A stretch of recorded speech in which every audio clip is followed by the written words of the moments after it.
Bonjour, bonjour tout le monde. J'espère que vous allez bien. Je vais évoquer aujourd'hui donc le sujet de la nouvelle lune. Donc je rappelle qu'une nouvelle lune est une conjonction entre le Soleil et la Lune, et donc les deux sont ensemble dans le même signe. Et là nous sommes dans le signe de la Balance. Donc la partie yin et yang se côtoient en fait, et dans le signe de la Balance, on est vraiment dans cette recherche d'équilibre dans nos relations, dans nos amours, parce que bien sûr la Balance occupe la maison 7 en temps normal, tout ce qui est relationnel, tout ce qui est lien avec l'autre, le conjoint, mais aussi l'associé, le partenaire d'une manière générale. Et donc là, on s'interroge dans ce signe dit d'équilibre, on recherche l'équilibre justement dans ces relations, et on pourrait s'interroger sur la manière dont on peut les faire évoluer, dont on peut les faire changer aussi peut-être. On peut aussi avoir un besoin bien de couper court, de faire le point en fait sur ce qui nous anime aujourd'hui, sur ce qui vous anime aujourd'hui, sur ce qui vous fait vibrer, sur ce qui vous rend sensible, sur ce qui vous attire. Donc il y a toutes ces interrogations et cette recherche vraiment de peser le pour et le contre, d'être dans l'harmonie. Dans le signe de la Balance, on est vraiment dans l'harmonie, dans une recherche en tout cas en tant que telle. Recherche de stabilité aussi. Il se peut que vos relations soient un petit peu instables et que vous ne sachiez plus trop quoi faire, comment le faire, où aller, avec qui. Il y a toutes ces questions qui pourraient se poser à vous, à nous. Et donc voilà, on est vraiment dans un besoin d'harmonie, en fait, ça c'est clair, dans tout ce qu'on vit, dans notre entourage, par rapport à nos amis aussi également, d'autant que, en fait, cette nouvelle lune du 25 septembre, alors je n'ai pas donné l'heure, 23h54, si je prends l'heure de Paris, donc 2 heures de moins pour l'heure Greenwich, et bien cette nouvelle lune conjointe au Soleil est également conjointe à Mercure rétrograde, je l'ai déjà évoqué lors de la vidéo précédente, ainsi que Vénus, mais Vénus n'est pas rétrograde. Alors les deux luminaires plus ces deux planètes rapides, personnelles, Mercure et Vénus, eh bien, viennent encore davantage nous interroger sur nos relations, sur la manière dont on communique, sur la manière dont on échange, avec qui on veut échanger. Il y a vraiment cette notion de je fais des choix et je fais ce qui est en accord avec moi, avec mon être profond, avec mes pensées profondes, d'autant que Mercure est rétrograde. Donc on est vraiment dans la recherche d'introspection, de réflexion intérieure pour savoir vers quoi se diriger. D'autant que ces deux planètes, Mercure et Vénus, sont dans le signe, elle, de la Vierge, qui est pointilleuse, qui se pose des questions très pragmatiques. Et là, on peut être vraiment aussi dans le concret, c'est comment j'organise mon quotidien, les petites choses de mon quotidien, avec le partenaire ou sans, est-ce que ça me convient, est-ce que ça ne me convient pas, comment ces petites choses, ces petits riens de la vie de tous les jours viennent vous agacer de la part de l'autre parce que voilà, c'est pas fait comme vous faites ou c'est mal fait ou ça ne vous convient pas. Dans la Vierge, dans le signe de la Vierge, on titille, on est vraiment très pointilleux, on est méticuleux, mais presque trop, on peut en devenir maniaque en fait, même. Donc on s'interroge là vraiment sur tout cela, c'est comment est-ce qu'on pense nos relations actuelles, nos habitudes également, parce qu'on est dans le signe de la Vierge qui aime les habitudes, qui est très pragmatique sur les détails. Ça peut être aussi un besoin, parce que là, évidemment, on est en maison 4, concernant Paris, ce besoin de s'occuper de son foyer, comment est-ce qu'on s'en occupe, sur les petites choses de la vie de tous les jours qui pourraient vous agacer, vous irriter si ce n'est pas fait comme vous le souhaitez ou comme vous le souhaiteriez. Donc il y a cet aspect-là de relation ce côté très relationnel qui va être important lors de cette nouvelle lune, une nouvelle façon de penser les choses en fait. On initie quelque chose, on pense à une nouvelle idée, ou peut-être aussi à une nouvelle décoration. Décoration sur la maison 4, c'est aussi la maison du foyer, de la maison concrètement. Et comme on est dans un signe très pragmatique, très terrien comme la Vierge, on peut avoir envie de refaire toutes les peintures, de faire des travaux chez soi, d'avoir un foyer un peu plus en accord avec soi, avec soi-même, avec ses idées, ses pensées, son côté pratique, par exemple. Mais c'est aussi l'interrogation sur soi, sur son enfant intérieur, parce que la maison 4, c'est aussi l'enfance, tout ce qui est lié au souvenir de cette période-là, de petite enfance, aussi lié aux parents, bien sûr, à nos ancêtres, à tout ce qui nous anime en fait, depuis le plus jeune âge. Alors, nous avons la Lune et le Soleil qui sont en opposition à Jupiter, toujours dans le signe du Bélier, qui est rétrograde aussi, donc Mercure rétrograde, Jupiter rétrograde, Neptune rétrograde, Saturne est rétrograde, Pluton rétrograde et Uranus est rétrograde. Donc vous voyez, on est vraiment dans une période un petit peu de stand-by, d'introspection, de grande réflexion avant l'action d'une certaine façon. C'est comme si tout se préparait maintenant. En fait, c'est sous-jacent, ça se mijote, c'est comme un petit plat qui est mijoté pendant des heures, et là on est dans cela, c'est-à-dire que tout ce on veut mettre en œuvre pour plus tard, c'est maintenant qu'on le prépare, et ça va progressivement s'installer au fur et à mesure que les planètes vont repartir. Enfin, c'est pas les planètes qui repartent, c'est un point de vue, c'est une vision d'optique, c'est de notre point de vue de la Terre, eh bien on a l'impression que les planètes reculent, mais ce n'est pas le cas, elles sont toujours dans le même sens. C'est une question d'accélération de la Terre à un certain moment. Et donc c'est comme si, en fait, l'image, c'est comme si vous doubliez une voiture sur l'autoroute et que vous avez l'impression qu'elle recule.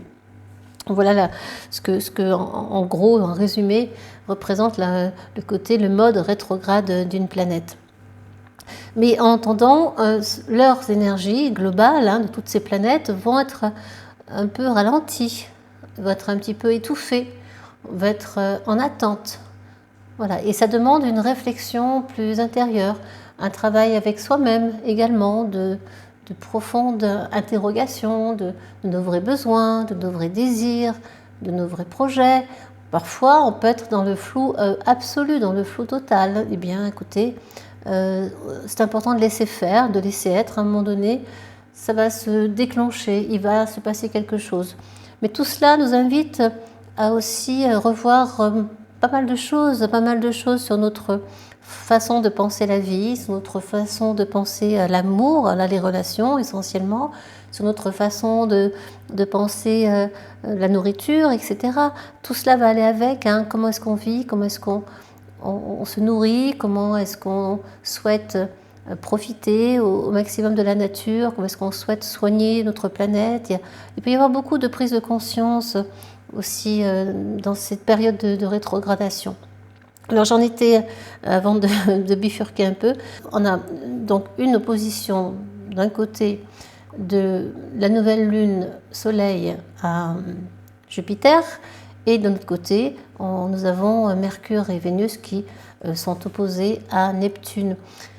Dans le premier cas, eh bien, cette nouvelle lune s'oppose à Jupiter, qui est une planète, qui est la planète de la chance, de l'opportunité, de la réussite, qui est la plus grosse du système solaire, et qui invite là, comme elle est rétrograde, eh bien, nous invite à repenser notre projet, comme je l'ai déjà évoqué, surtout dans le signe du Bélier, ça avance, c'est fort, c'est feu, c'est très feu, et en même temps, ça n'avance pas. Alors ça couve, tout cela ça couve, ça peut vraiment être sous pression et vous mettre sous pression.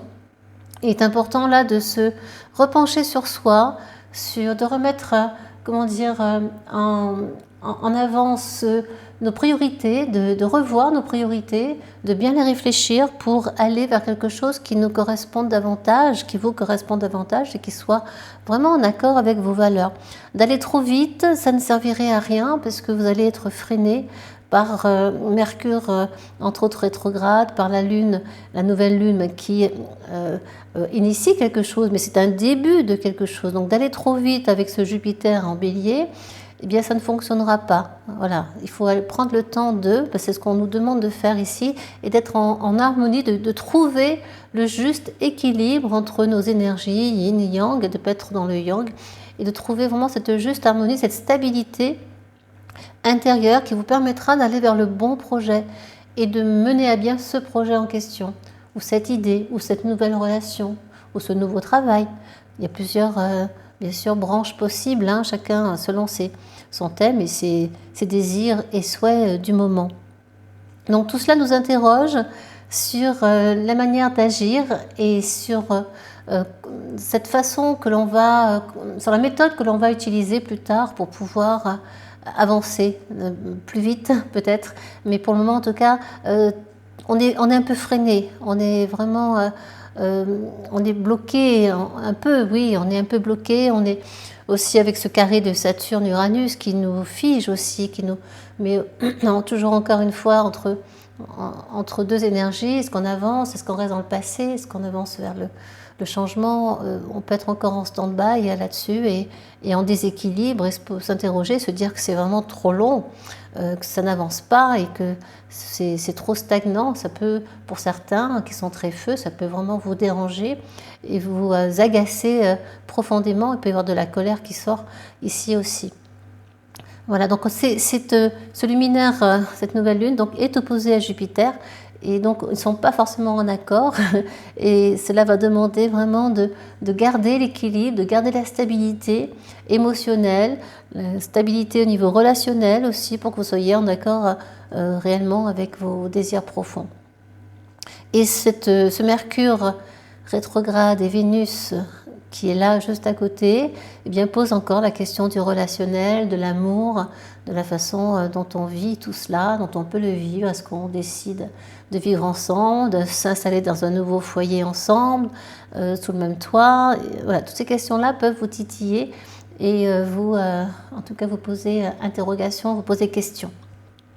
Et là, bien sûr, Mercure et Vénus sont opposés à Neptune. Alors Neptune, qui est la planète du collectif, de l'altruisme, de l'intuition aussi, hein. Mais en même temps, c'est la planète du flou artistique, du brouillard. On peut se sentir dans le brouillard, on peut être totalement dans les eaux, sous les eaux, parce que Neptune, bien sûr, on est dans le signe du poisson, on a beaucoup d'eau là, hein. Et en face, nous sommes dans Mercure et Vénus, dans un signe très pragmatique. Donc la terre et l'eau, ça fait bon ménage. Oui, l'un est utile à l'autre, hein. Tous les deux éléments sont complémentaires. Mais trop d'eau, ça noie la terre, hein.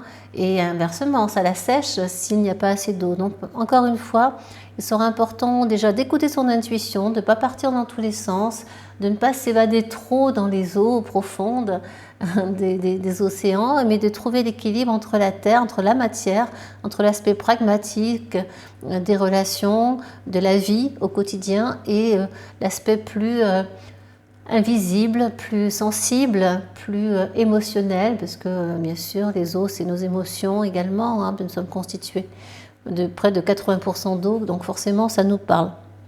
Donc voilà essentiellement ce que je voulais dire lors de cette nouvelle lune, parce que bon, c'est important. En général, je ne parle pas des trigones, c'est-à-dire que des aspects dits encourageants entre deux planètes, parce qu'en astrologie uranienne, ce n'est pas pris en compte et ce n'a pas été fondé du point de vue de leur, de leur incidence sur nos vies. Bon, ça reste un point très personnel, un sujet très personnel, parce que bon, voilà, je suis allée vers d'autres horizons et j'ai découvert qu'effectivement, surtout les carrés, les conjonctions, les oppositions sont très importantes et permettent en général, engendre de vrais constats, a priori, en théorie du moins, et en pratique aussi. Voilà, donc je voulais m'arrêter là-dessus et donc vous dire, faites au mieux.